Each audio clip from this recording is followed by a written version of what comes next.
এই জাদুবিদ্যা সত্য, এবং এখনকার অনেক ভণ্ড যে কবিরাজগুলো বের হয়েছে, এরা জিনকে তাবে করে নিয়ে এই জিনদের মধ্য দিয়ে মানুষের মধ্যে জাদু ছড়িয়ে দিয়েছে, এবং এর ফলশ্রুতিতে বহু পরিবার ধ্বংস হয়ে যাচ্ছে। এই জাদুবিদ্যা সত্য। আরও একটা জিনিস সত্য, নবী সাল্লাল্লাহু আলাইহি ওয়াসাল্লাম বলেছেন ইন্না আইনাল হক, চোখের নজর সত্য। নবী করিম সাল্লাল্লাহু আলাইহি ওয়াসাল্লাম বলেছেন চোখের বদনজর সত্য। এই যে আমরা বলি ফেসবুকে এত বেশি ছবি দিয়েন না ভাই, ছবি তুলেন না, ছবি তুলেন না, বারবার যে বলি নিষেধ করি, কারণ কি জানেন? একটাই কারণ, বিকজ চোখ লাগাটা সত্য। মানুষের চোখ লাগে, এই কথা শুনলে অনেক মজুমদাররা হাসবে না? কথা বুঝতে পারেন নাই? কিন্তু এটা সত্য, কারণ নবী করিম সাল্লাল্লাহু আলাইহি ওয়াসাল্লাম যা বলেছেন সাদাকাল্লাহু ওয়া সাদাকা রাসূলুহুল কারীম, নবী যা বলেছেন, আল্লাহ যা বলেছেন চিরায়ত সত্য, এর বাইরে কোনো সত্য আছে? আচ্ছা দেখেন, আমি বললাম যে জাদুবিদ্যা সত্য। এই জাদুবিদ্যার চর্চা মানুষ করে, এখনও করে, এবং এই জাদু দিয়ে মানুষের ক্ষতি করার জন্য জিনের প্রয়োজন হয়, দুষ্ট জিন। এই জিনগুলোকে মানুষ তাবে করে মানুষের ক্ষতি করার চেষ্টা করে। দেখবেন এখন গ্রামে গঞ্জে শহরে সব জায়গায় ছড়িয়ে পড়েছে না? দেখবেন, খুব সতর্ক থাকবেন। আমি পরে সলিউশন বলছি আপনাদেরকে। আরেকটা বলেছি, নবী সাল্লাল্লাহু আলাইহি ওয়াসাল্লাম বলেছেন চোখের বদনজর এমন সত্য যে একটা উটকে এই রান্নার ডেকচির মধ্যে ঢুকাই ফেলতে পারে। আর একটা উট খুব সুন্দর, ভালো, আপনি দেখছেন মাশাআল্লাহ বলেন নাই, নজর লেগেছে, উটটা মারা গেছে দেন, তারপর তাকে জবাই করে খেয়ে ফেলতে হয়েছে। একজন সাহাবী গোসল করছিলেন, গোসল, এটা হাদিস সহিহ, এই আলেম ওলামা যারা আছেন তারা জানেন যে এই হাদিস সহিহ। একজন সাহাবী গোসল করছেন, তার গায়ের চামড়াটা খুব সুন্দর ছিল, একদম স্কিনটা অনেক সুন্দর থাকে না এমন কিছু মানুষ? আচ্ছা, এখন আরেকজন সাহাবী এই গোসল দেখছেন দূর থেকে, দেখে বলছেন যে কি চমৎকার তার শরীরের রংটা, যেন কুমারী নারীর মতো, অনেকটা এমন একটা কথা তিনি বলেছিলেন। সাথে সাথে এই সাহাবী অজ্ঞান হয়ে পড়ে গেছে। কোন সাহাবী? যিনি গোসল করছিলেন। এটার আপনি কোনো ব্যাখ্যা দিতে পারবেন না তো, এখানে কোনো সায়েন্স দিয়ে বা মেডিকেল সায়েন্স দিয়ে আপনি কোনো ব্যাখ্যা করতে পারবেন না। একটা ব্যাখ্যা দিতে পারেন, কিন্তু কেন সেটা হলো সেটা আপনি অ্যান্সার খুঁজে পাবেন না। তো নবী সাল্লাল্লাহু আলাইহি ওয়াসাল্লামের কাছে নিয়ে যাওয়া হলো তাকে। তিনি বললেন যে এই ব্যক্তির ব্যাপারে কি কেউ ভালো মন্দ কিছু বলেছিল? তখন একজন সাহাবী বললেন হ্যাঁ, অমুকে বলেছে এর স্কিনটা অনেক সুন্দর, তোকে ডেকে নিয়ে আসুন। ওকে ডেকে আনা হলো। ডেকে আনার পর নবীজি তাকে অনেক শাসালেন, তোমরা তোমাদের ভাইদেরকে কি মেরে ফেলতে চাও? তখন এই সাহাবী তো অবাক, আমি আবার কখন মারতে চাইলাম ইয়া রাসূলুল্লাহ? আমি তো মারতে চাই নাই, আমি তো খালি বলেছি যে তার গায়ের রংটা অনেক সুন্দর। তখন তিনি বললেন, কেন তুমি সুবহানাল্লাহ বললে না, কেন তুমি মাশাআল্লাহ বললে না? যখন মাশাআল্লাহ বলবেন, সুবহানাল্লাহ বলবেন, নজরটা লাগবে না। আর যখন আপনি মাশাআল্লাহ বলবেন না, সুবহানাল্লাহ বলবেন না, দেখবেন নজর লেগে গেছে। আপনি বিশ্বাস করেন ব্যবসা খুব ভালো চলছে, মানুষ বললো যে বাহ তোর তো ব্যবসা হেভি, লালে লাল শাহজালাল, ঠিক আছে, দেখবেন আপনার কেনা বেচা বন্ধ হয়ে গেছে। এরকম হবে, আমার কথাটা বিশ্বাস করেন।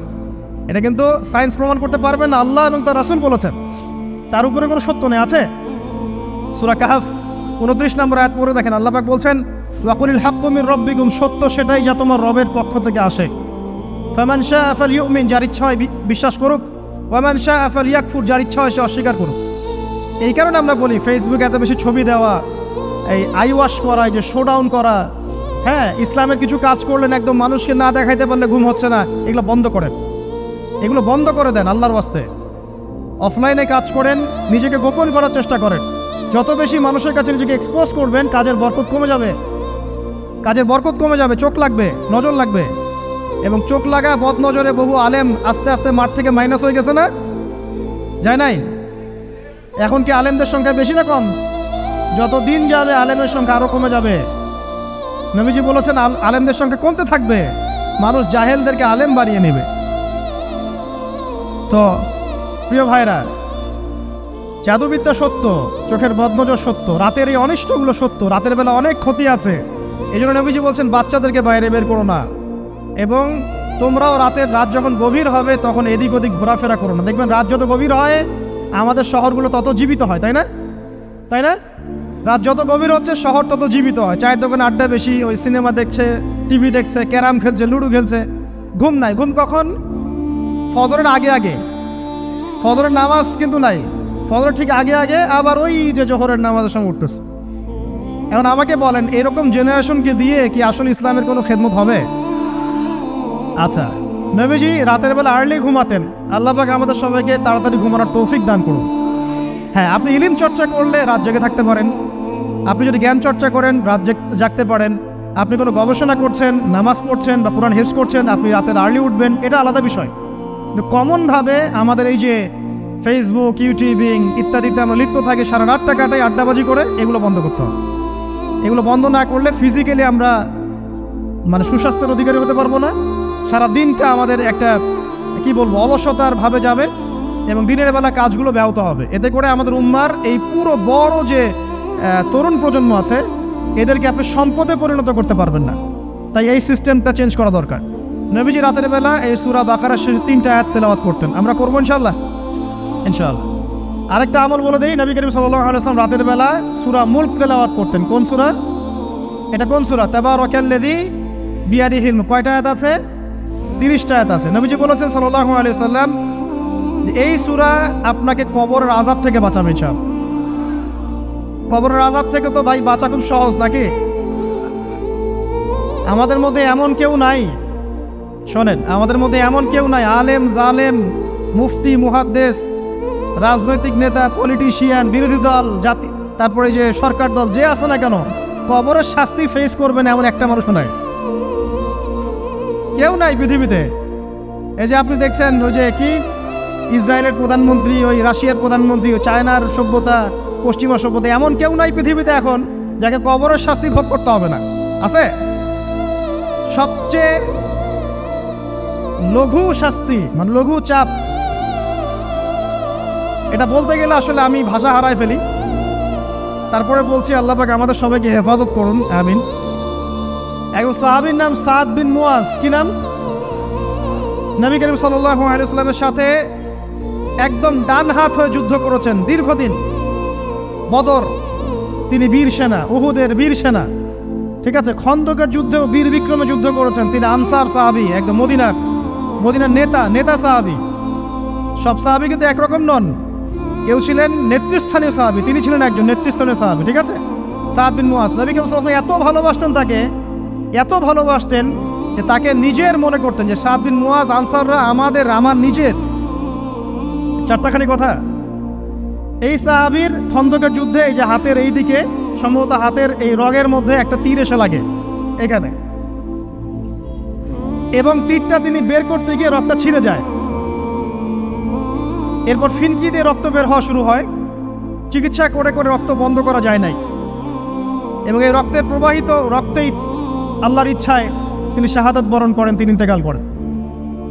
নবী করিম সাল্লাল্লাহু আলাইহি ওয়াসাল্লাম প্রচণ্ড ব্যথিত হন, মানে মনটা তার খুব নরম হয়ে যায় সাদ বিন মুয়াজ রাদিয়াল্লাহু আনহুর জন্য। তো এই সাহাবীর যখন জানাজার নামাজ পড়ানো হচ্ছে, নবীজি বলছেন 70,000 ফেরেশতা তার নামাজে অংশ নিয়েছে।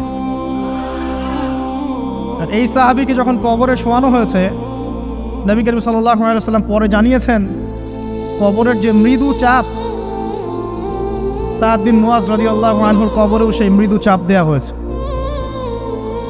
আমি কি বুঝাতে পারলাম ভাই? আমাদের কোনো দাম আছে এখনকার পলিটিশিয়ানদের কোনো দাম আছে? এখনকার সমাজ নেতার কোনো দাম আছে? এখনকার সুদখোরদের কোনো দাম আছে? এই ঘুষখোর দুর্নীতিবাজদের কোনো দাম আছে? আমরা যারা কাঠমোল্লা হয়ে আছি আমাদের কোনো দাম আছে? সাদ বিন মুয়াজ রাদিয়াল্লাহু আনহু যদি কবরের শাস্তি তাকে না ছাড়ে, প্রশ্নোত্তর পর্ব তাকে না ছাড়ে, আমরা পার পাবো? নবী করিম সাল্লাল্লাহু আলাইহি ওয়াসাল্লাম বলছেন সূরা মুলক তেলাওয়াত করো রাতের বেলা, ইনশাআল্লাহ সূরা মুলকের তেলাওয়াত কবরের আযাব থেকে তোমাকে বাঁচান।